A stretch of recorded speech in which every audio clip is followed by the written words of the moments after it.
Hello and welcome again to Mission Alive.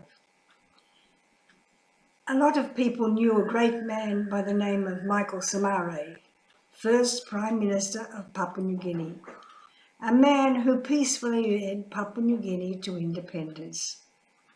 No fighting, no problems. Sir John Guise, Governor General at the time, said, "Papua New Guinea, you can be proud because you took down the Australian flag, folded it up and handed it back to the Australian government without any trouble." Michael Samaree was a man of peace, and last week I went to a funeral service in commemoration of the great man. And at that I learned so much about him, the words they use: compassionate, forgiving, peaceful and humble. In the PowerPoint presentation after the Mass, there were photos of Michael Samaree with the Queen, with the Pope, with the President of America, with world leaders, with the Prime Minister Gough Whitlam at the time of Australia and other Prime Ministers of Australia. Just a little man. Sometimes he didn't even come up to their shoulders. But he was there, and he stood there so straight and proud of who he was and who he represented. He represented the people of Papua New Guinea. And at his funeral, when everybody spoke of how he brought Papua New Guinea to peace, I began to think of other world leaders. I thought first of all of Nelson Mandela. 27 years in jail for nothing. They could prove nothing against him except that he belonged to a political party. And he was in jail for 27 years, chopping and banging at limestone rocks in the blazing sun. His only helper was a Dutchman, a guard, who every day somehow smuggled into the prison a loaf of bread, a small bun that his mother had cooked for Michael Samaree. For Nelson Mandela. They were both great men, so we can put them together. Then when he came out of jail, the division between the colours of black and white in South Africa, he joined them all together peacefully. The ones who were his enemies, the man who arrested him and put him in jail, he was given a position in Michael Samaree's entourage. The white officials weren't sacked and sent away. They were kept on to advise Nelson Mandela on how to properly govern this country. And so without any violence or bloodshed, South Africa came into a new presidency with black and white equal. Another great one was Mahatma Gandhi of India.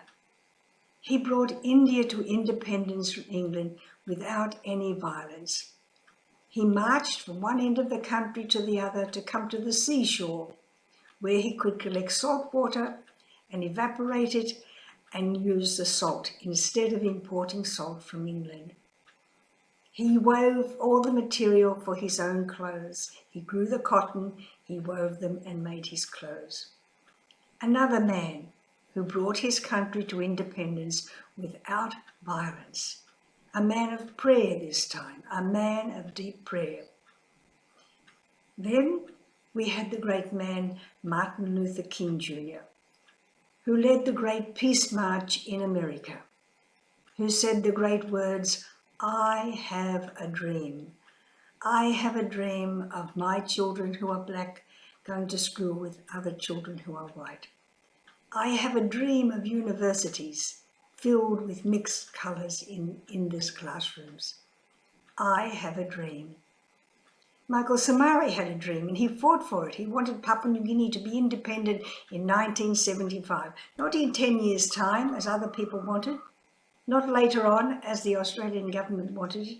He wanted independence now, and he got independence in 1975 because of his peaceful listening qualities. He listened.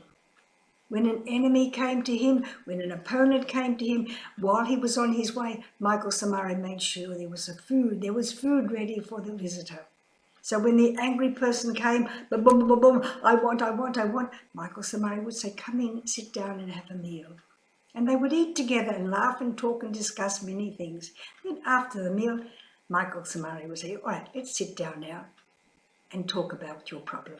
They would talk about the problem. They would solve the problem peacefully. That's what we need to do.